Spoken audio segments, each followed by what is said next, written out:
नमस्कार, मैं हूं निलोफर अंसारी और आप देख रहे हैं वैष्णव न्यूज अपडेट। आइए रुक करते हैं आज की बड़ी खबर की ओर। प्यारे साथियों, मैं आपको धन्यवाद देने के बाद इस कार्यक्रम के आयोजक हमारे भाई डॉक्टर आकिब साहब, जो प्रदेश महासचिव हैं, अरबाबुल हक साहब, ब्रजेश यादव जी,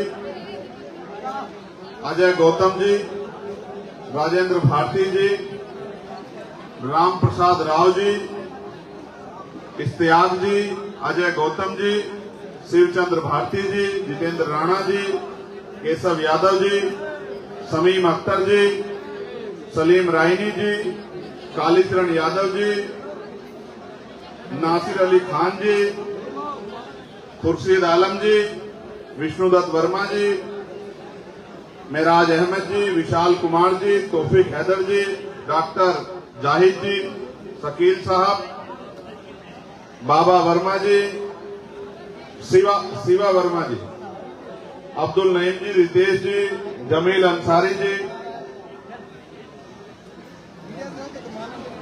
गिरवर सिंह पटेल जी, डॉक्टर तौसीफ जी, हैदर खान जी, डॉक्टर मुजाहिद जी, मिशनरी गायक सुदर्शन यादव जी, शकील अहमद जी, बाल गंगाधर बागी जी, हमारे प्रदेश के अध्यक्ष सुनील कुमार चित्तौड़ जी, मास्टर तुलसीराम वाल्मीकि जी, इंजीनियर हीरालाल जी, जो कानपुर से आए हैं, मिशनरी लोग हैं हमारे सीनियर, प्रदीप अंबेडकर जी। मैं, क्योंकि आप मुझे बाद पहुंचे हो, आपको पहले आना चाहिए था और समय हालात ऐसी हैं कि मैं आज आपको बोलने का अवसर नहीं दे सकता, लेकिन आप यहां पहुंचे, मैं आपका धन्यवाद करता हूं। इस मंच पर उपस्थित हमारी बहनें, पार्टी के वरिष्ठ नेता, भीम आर्मी के वरिष्ठ नेतागण, यहां उपस्थित मेरी माताएं बहनें, छोटी बच्चियां, प्यारे बच्चों, नौजवान साथियों, सम्मानित बुजुर्गों, ये बस्ती है और इस बस्ती मंडल में सिद्धार्थ नगर भी आता है। सिद्धार्थ नगर यानी कि महामानव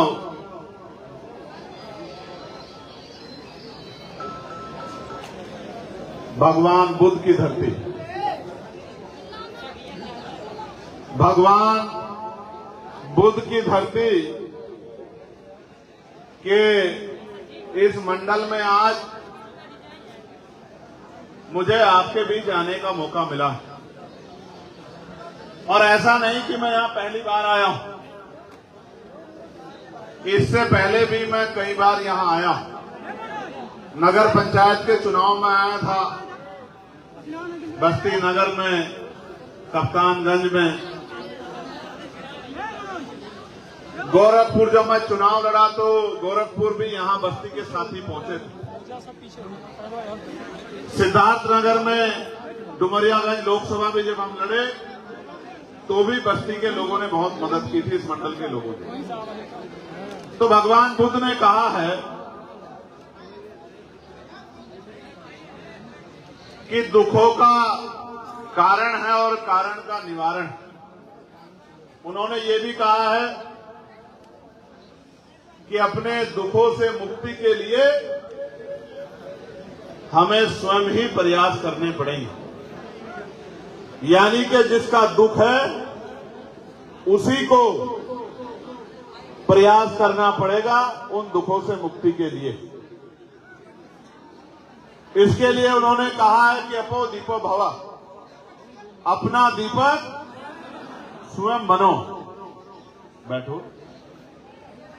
बैठो, तकलीफ सहना सीखो। जब तक तकलीफ सहना नहीं सीखोगे तब तक दूसरे की तकलीफ का एहसास नहीं होगा, और जब तक दूसरों की तकलीफ का एहसास नहीं होगा तब तक आपका जीवन सफल नहीं होगा। क्योंकि अपने लिए तो हर कोई जीता है, दूसरों के लिए जीने को ही जीवन माना जाता है। मानवता के कल्याण के लिए जिसने भी संघर्ष किया है उसी को समाज ने मान सम्मान देने का काम किया है।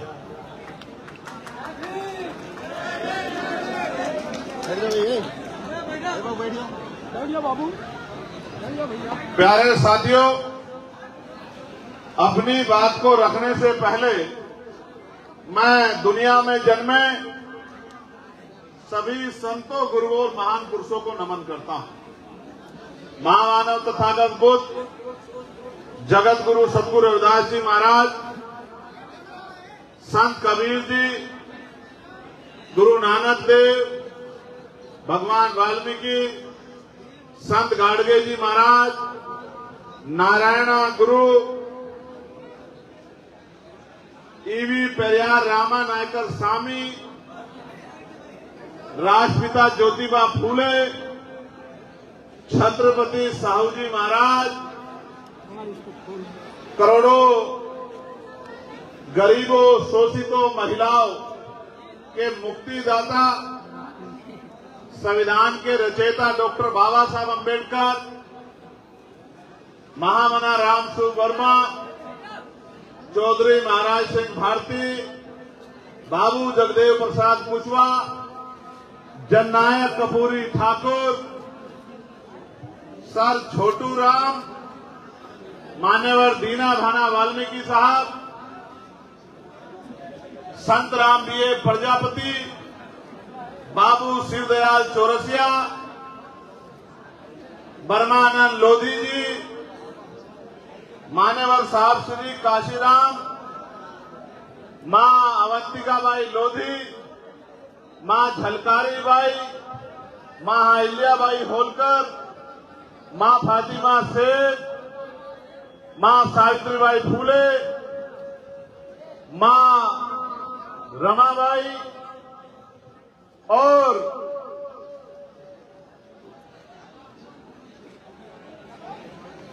मां फूलन देवी के चरणों में भी नमन करता हूं। प्यारे साथियों, आज इस प्रबुद्ध जन सम्मेलन में जब मुझे आने का मौका मिला है, मेरे कंधों पे ये जिम्मेदारी है कि मैं आपको आज के हालातों से वाकिफ कराऊं। आज के हालात ये हैं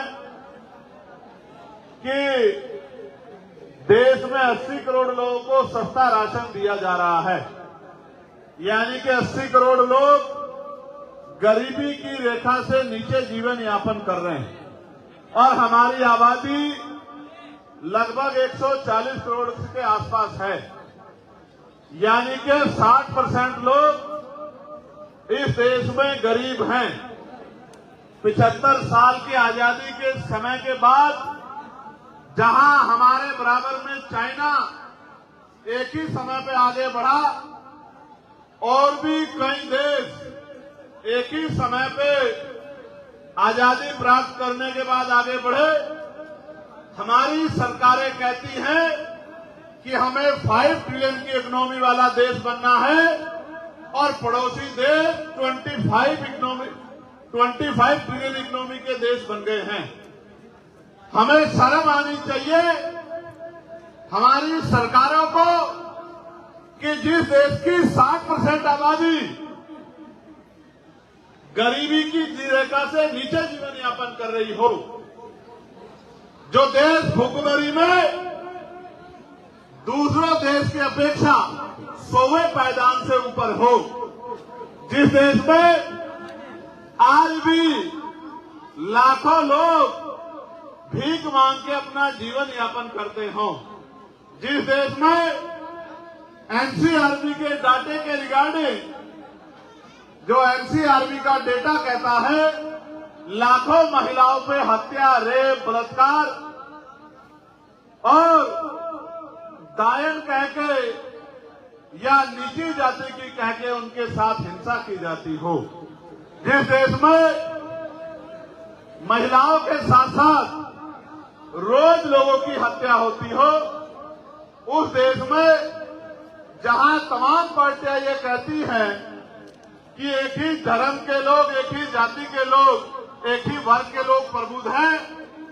वहां हम और हमारी पार्टी के लोग ये मानते हैं कि मेहनतकश किसान का मेरा लोग, खेती किसानी करने वाले, मजदूरी करने वाले, हक वंचित समाज के लोग वो प्रबुद्ध जन हैं जो इस देश की, जिनका खून इस देश की बिल्डिंगों में शामिल है, जो किसानी करके अन्न उगाते हैं, जो मेहनत मजदूरी करके सड़कें बनाते हैं, जो इस देश का पेट भरने का काम करते हैं, जिनके कंधों पे ये बड़ी बड़ी बिल्डिंगें बनी है, जिस समाज से डॉक्टर, इंजीनियर, आईएएस, आईपीएस, वकील, जज बने हैं, वो समाज प्रबुद्ध जन है।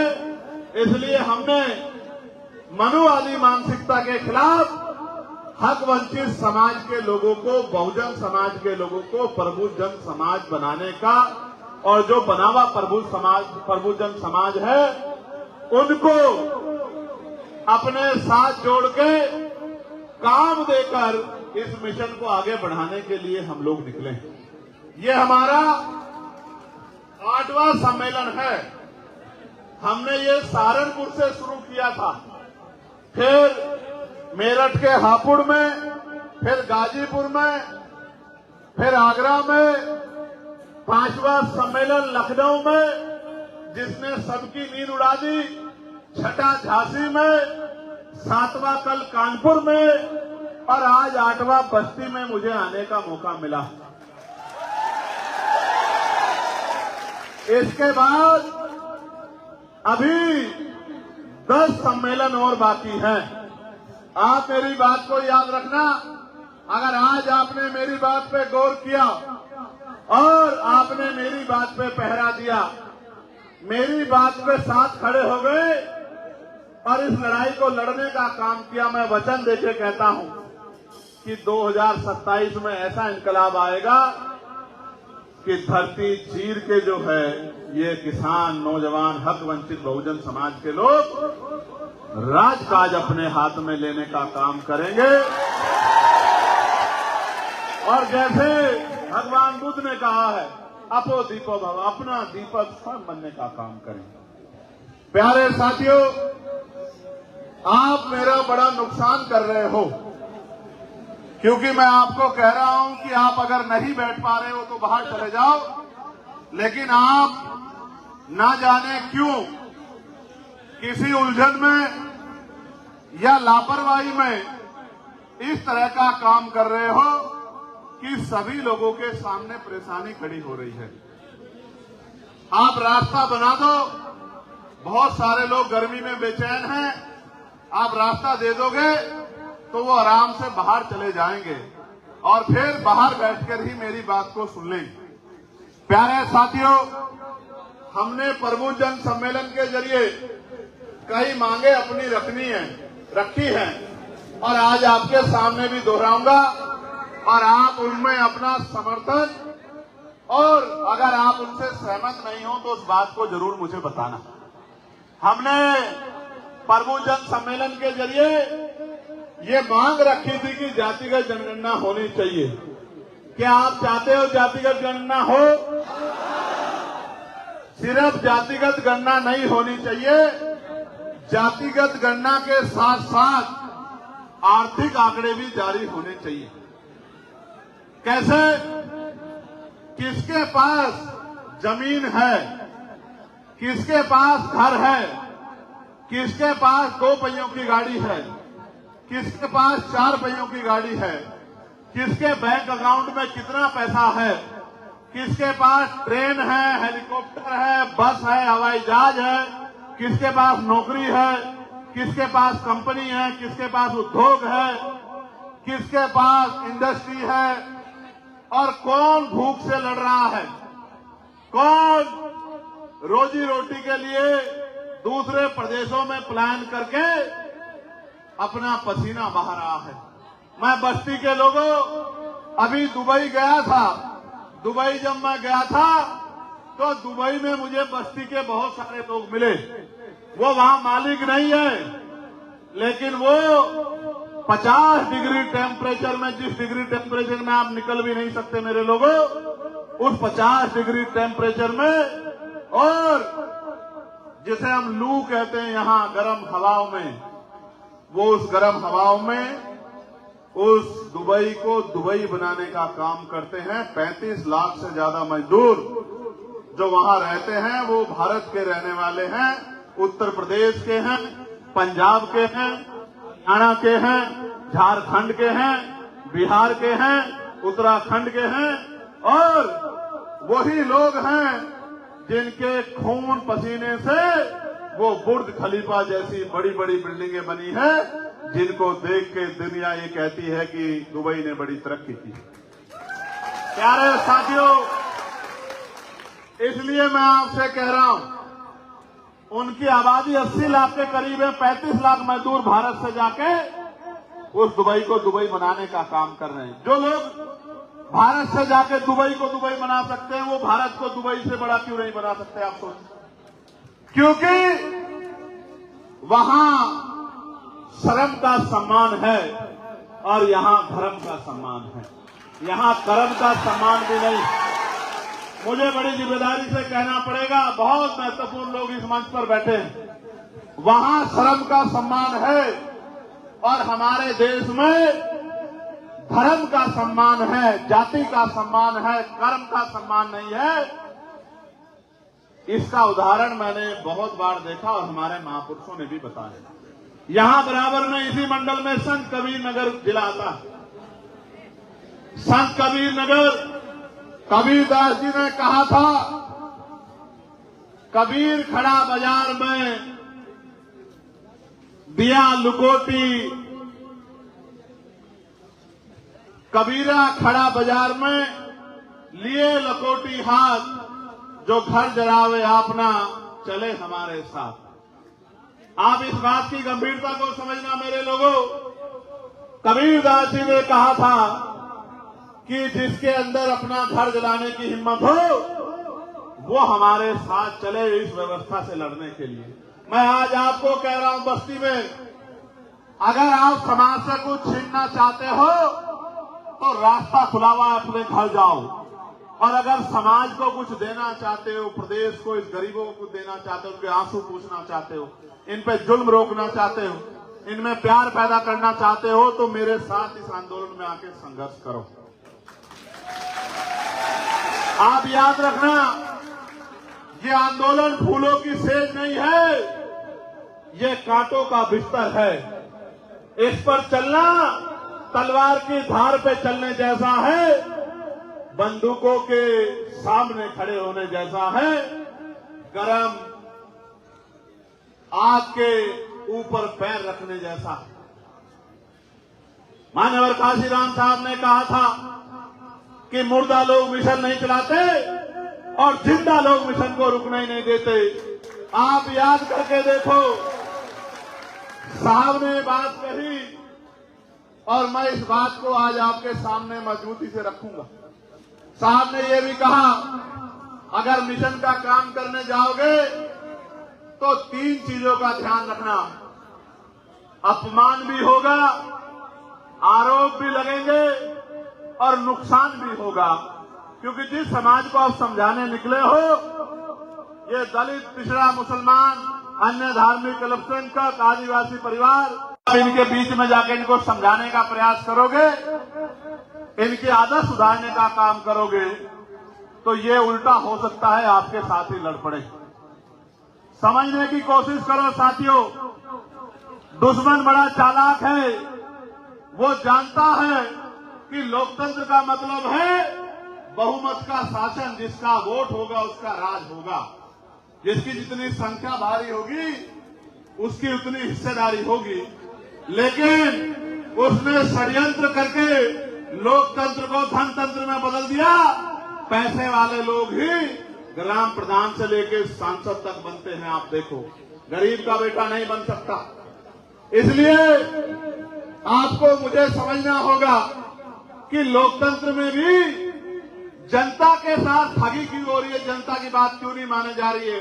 हर कोई जनता को आगे सपने दिखा के निकल जाता है और कोई इससे सवाल भी नहीं कर सकता। इसलिए मान्यवर काशीराम साहब को हम लोग आज याद करते हुए, जैसा उन्होंने कहा था कि मुर्दा लोग मिशन नहीं चलाते, तो इस आंदोलन में हमने पाया क्या, खोया क्या, इस पे बाद में बात करेंगे। लेकिन आप बताओ, आपको याद है इसी जून के महीने में मैं जेल गया था 2017 में, और कितने दिन जेल रहा था, याद है नहीं याद है? कितने दिन? 16 महीने। कितने दिन? 16 महीने 10/6 की एक कोठरी मैंने जेल काटने का काम किया। पैर फैलाता था तो दीवार में अड़ जाते थे, वहीं खाना, वहीं सोना, वहीं पढ़ना, वहीं बाथरूम, टॉयलेट, उसी 10/6 में। मैं हर रोज ये सोचता था कि जिस दिन इस काल कोठरी से बाहर निकलूंगा तो भविष्य में किसी मेरे भाई के साथ ऐसा अन्याय ना हो, इस लड़ाई को लड़ने का काम करूं। मैंने जेल में निर्दोष लोगों को देखा कि सत्ता के इशारे पे किस तरह गरीबों को जेल में ठूसते गए, उनकी कोई सुनने वाला नहीं। मैंने लोगों को मरते देखा जेल में, मैंने सिस्टम को करीब से देखा। फिर जब मैं जेल से बाहर आया, आंदोलन में चला आया, फिर दिल्ली में गुरु घर तोड़ दिया गया, 5 लाख लोग इकट्ठा हुए, 96 लोगों को फिर जेल जाना पड़ा। 2 महीने से ज्यादा फिर मैं जेल में रहा, देश की सबसे बड़ी जेल में, तिहाड़ में। फिर एनआरसी का आंदोलन हुआ, जो जिस पार्टी को वोट दे दे के आपने ताकत दे के सिर पे बिठाया, वो सब चादर ओढ़ के अपने अपने घरों में बैठ गए। अकेला चंद्रशेखर आजाद जमा मस्जिद की सीढ़ियों पर चला गया अपने साथियों के साथ और कहा कि इस देश में एनआरसी लागू नहीं होने देंगे, इस देश को एनआरसी से बचाने का काम करेंगे। जब मैं दिल्ली में बंद था, जब मुझे गिरफ्तार किया गया, जितनी मेरी शरीर में हड्डियां नहीं, उससे ज्यादा लाठियां मुझे पीटा गया। कोई हड्डी मेरी ऐसी होगी जिस पर लाठी, मेरे पैरों के नाखून खींच लिए गए, मेरे दांत तोड़ दिए गए, मेरी रीढ़ की हड्डी में 4 जगह गैप कर दिया गया।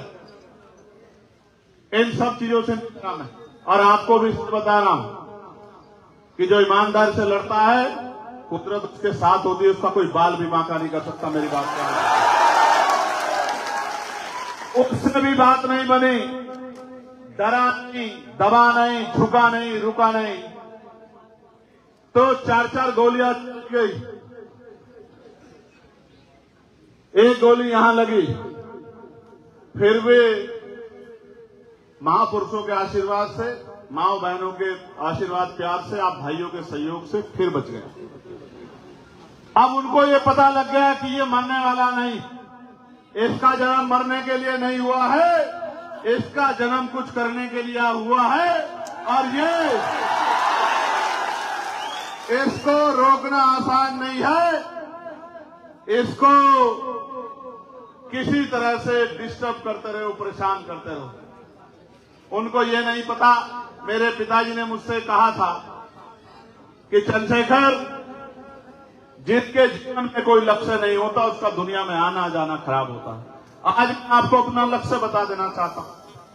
किसी का लक्ष्य होता है कि इसको प्रधानमंत्री बनना है, किसी का लक्ष्य होता है उसको मुख्यमंत्री बनना है, किसी का सांसद विधायक मंत्री बनना, किसी का IAS IPS बनना, और मेरा एक ही लक्ष्य है कि जब तक इस देश में समानता नहीं आती, जब तक इस देश के गरीब भूखे समाज को मान सम्मान का जीवन नहीं मिलता, जब तक इस देश में गरीब वर्ग पे और इस देश की महिलाओं पर अत्याचार नहीं रुकता, यानी कि जब तक संविधान का राज पूर्ण रूप से स्थापित नहीं होता, यानी कि जब तक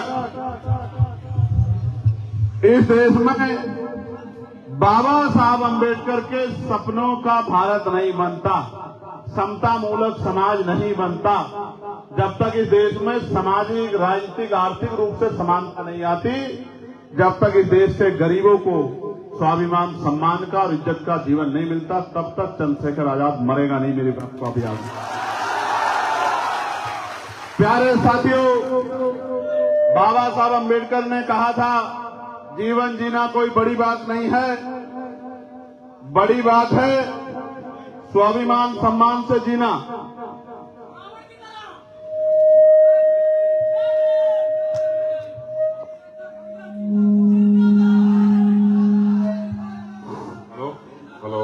बड़ी बात यह है स्वाभिमान सम्मान से जीना। आप आज मुझे बताओ, क्या इस प्रदेश में गरीबों को स्वाभिमान सम्मान का जीवन मिल पा रहा है? क्या जोर से बताओ, क्या कौशाम्बी की बेटी को स्वाभिमान सम्मान का जीवन न्याय मिला है? क्या कौशाम्बी की बेटी को स्वाभिमान सम्मान का जीवन मिलना चाहिए था, नहीं मिलना चाहिए था? क्या उस परिवार को न्याय मिलना चाहिए, नहीं मिलना चाहिए? बिल्कुल मिलना चाहिए। अभी जब आप यहां से निकलोगे तो देखना, सागर में, मध्य प्रदेश में एक लड़के को कुल्हाड़ी से काट काट के मार दिया 6 लोगों ने। उसके परिवार ने अंतिम संस्कार नहीं किया। अभी मेरी उनसे बात हुई, उन्होंने एक वीडियो जारी की है कि जब तक भाई चंद्रशेखर आजाद नहीं आएंगे हम अंतिम संस्कार नहीं करेंगे, चाहे 1 महीना बीत जाए।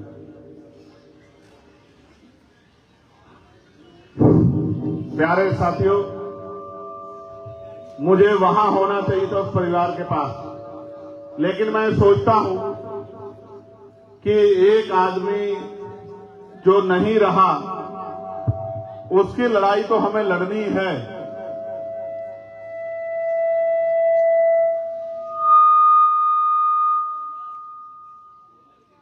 लेकिन जो जीवित लोग हैं उनकी लड़ाई भी हमें लड़नी है। इसलिए मैं आज वहां नहीं गया। अभी मैं कुछ देर बाद वहां के अधिकारियों से बात करूंगा और अगर उस परिवार की मांग नहीं मानी गई तो मैं मध्य प्रदेश सागर जाऊंगा। ये बात मैं आपको बता रहा हूं इस मंच के माध्यम से। प्यारे साथियों, मैं ये चाहता हूं कि जातिगत गणना हो, आर्थिक आंकड़े जारी हो और संख्या के आधार पर आरक्षण व्यवस्था लागू हो। 52% ओबीसी को 52% आरक्षण मिलना चाहिए। मिलना चाहिए, नहीं मिलना चाहिए? बताओ। यस, धन धरती राजपाट में सही तरह से बंटवारा हो, हर गरीब के घर तक, गरीब तक घर पहुंचे, खेती योग्य जमीन पहुंचे, पढ़े लिखे बच्चों को रोजगार मिले, तमाम तरह से सरकारी योजना का लाभ सिर्फ कागजों तक ना रहे, उसका लाभ गरीबों तक भी पहुंचे। अब आप मेरी बात पर गौर करना, प्रमोशन में रिजर्वेशन एससी एसटी के साथ ओबीसी को भी, माइनॉरिटी को भी प्रमोशन में रिजर्वेशन का लाभ मिलना चाहिए। मिलना चाहिए, नहीं मिलना चाहिए?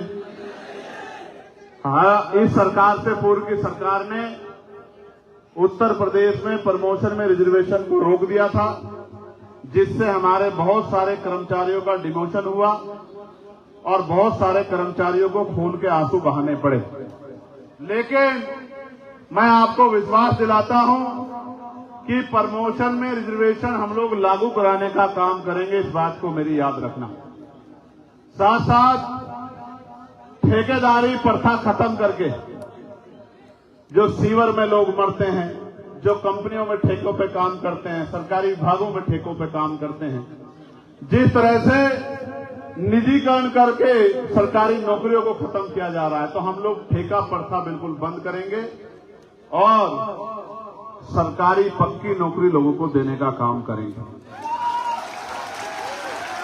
बैकलॉग, जितना बैकलॉग खाली है उस बैकलॉग को भरने का काम करेंगे। साथ साथ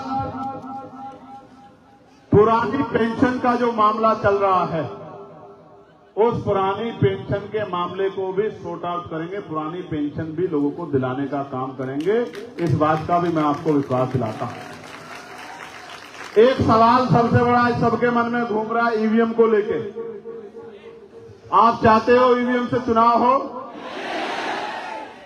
हाँ कह रहे हो, क्या कह रहे हो? आप चाहते हो बैलेट पेपर से चुनाव हो? जो लोग चाहते हैं बैलेट पेपर से चुनाव हो, वो दोनों हाथ खड़ा कर लें। उठा के रखो, ऊपर ही दिखने चाहिए मुझे कौन कौन चाहता है। ठीक है, हम लोग पूरा प्रयास करेंगे कि सरकारी मशीन ईवीएम से चुनाव ना हो, बैलेट पेपर से चुनाव हो। साथियों, मैंने पार्लियामेंट में निजी क्षेत्रों में आरक्षण के बिल के लिए भी बात रखी थी कि 98% प्राइवेट सेक्टर में भी निजी क्षेत्रों में आरक्षण होना चाहिए। और हमारे बड़े सीनियर हीरा लाल जी कहीं बैठे होंगे, उन्होंने कल मेरे सामने एक मांग रखी थी कि भाई चंद्रशेखर जी, समान काम समान वेतन लागू होना चाहिए। अगर प्राइवेट में भी कोई किससे काम लेता है तो वेतन उतना ही मिलना चाहिए जितना सरकारी में मिलता है। मैंने उनको विश्वास दिलाया था कि इस बार पार्लियामेंट चलेगी, मैं इस विषय को जोर शोर से उठाने का काम करूंगा कि समान काम समान वेतन लागू होना चाहिए। 8 घंटे काम के लिए अगर सरकार 1000 रुपए देती है, मजदूरों को भी 1000 रुपए मिलने चाहिए। इस मांग को मैं उठाने का काम करूंगा। प्यारे साथियों, साथ साथ ये पुलिस के भाई बड़े परेशान, देखो पसीने पसीने हो गए हमारे चौधरी साहब दिनेश चंद जी। इनकी लड़ाई कोई नहीं लड़ता, सब इनसे नाराज रहते हैं, झगड़ते रहते हैं नेता इनको। कई जगह तो अभी पुलिस को पीट दिया, थाने में घुस के, कहीं चेकिंग में गए वहां पीट दिया। इनकी समस्या को समझना पड़ेगा। पुलिस की समस्या क्या है? क्या पुलिस अपराधी है या पुलिस जनता को पीटना चाहती? नहीं। देखो समझो, जब आप मुझे तंग करोगे तो मैं क्या करूंगा? गुस्सा हो जाऊंगा, नाराज हो जाऊंगा। जैसे मैंने आपको बैठने को, आप नहीं बैठे तो मुझे पीड़ा हुई कि आप मेरी बात को मानते नहीं। तो पुलिस जनता की विरोधी नहीं। इनको ड्यूटी कितनी करनी पड़ती है? 24 घंटे, 48 घंटे, 72 घंटे, कोई पूछने वाला नहीं। रोटी मिली या नहीं मिली है, पानी मिला नहीं मिला है, कपड़े मिले नहीं मिले, वर्दी वही है नहीं वही है, और कुछ इनको मिला नहीं मिला, सोने को मिला नहीं मिला, खाने को मिला नहीं मिला, बैठने को मिला, कोई नहीं पूछने वाला। इसलिए मैंने पार्लियामेंट में, जबकि इन्होंने मुझे कई बार जेल भेजा पकड़ पकड़ के, फिर भी मैंने पार्लियामेंट में इनके लिए आवाज उठाई कि इनकी 8 घंटे की ड्यूटी होनी चाहिए। नौकरी अपनी जगह, लेकिन अपने परिवार से मिलकर उनके बीच में रहने का अधिकार इनका भी है। इनको सप्ताह में 1 दिन छुट्टी मिलनी चाहिए। बताओ, मिलनी चाहिए नहीं मिलनी चाहिए? और मेरा बस चले तो मैं इनको 2 छुट्टी दे दूं। सप्ताह में इनको 1 दिन छुट्टी मिलनी चाहिए। बॉर्डर स्कीम खत्म होनी चाहिए बराबर के जिले में और बराबर के जिले में, जिससे कि छुट्टी वाले दिन अपने घर पहुंच जाएं, अपने बच्चों में अपनी मां, अपनी बहन, अपने पत्नी, अपने बेटे, अपने पिता के पास पहुंच जाएं, अपने भाइयों पहुंच जाएं। इसलिए बॉर्डर स्कीम खत्म होनी चाहिए, इनकी वेतन विषमता दूर होनी चाहिए। इनकी भी कई मांगे, इनकी छोड़िए, होमगार्ड के जो भाई हैं उनके वेतन वृद्धि, हमारे शिक्षा मित्र भाइयों का, बहनों का समायोजन, हमारे भोजन माता, आंगनबाड़ी बहनें, आशा बहनें, पंचायत सहायक, रोजगार सेवक, पीआरडी के जवान, सबके लिए उनकी वेतन वृद्धि के लिए मैंने पुरजोर मांग उठाई पार्लियामेंट में। कोई ऐसा नहीं है, किसान भाई हो, नौजवानों को रोजगार लिया, इसके लिए मैं तख्ती लेके बैठा रहा धूम में कि भाई नौजवानों को रोजगार मिलना चाहिए। मैंने कोशिश की कि हर वर्ग की आवाज हम लोग बनने का काम करें। फिर मैंने ये जो मांग मैं आपके सामने रख रहा हूं, बहुत इंपॉर्टेंट है, गौर करना। सरकारी स्कूल ये सरकार बंद कर रही है, ठीक है? सरकारी स्कूलों में किसके बच्चे पढ़ते हैं? बैठो, जल्दी बैठो, दोनों जल्दी बैठो, बैठ जाओ, बैठ जाओ। फिलहाल के लिए इतना ही। बिजनौर की हर खबर सबसे पहले देखने के लिए जुड़िए हमारे चैनल बिजनौर न्यूज अपडेट से, और हाँ, चैनल को लाइक व सब्सक्राइब करना ना भूलें। नमस्कार।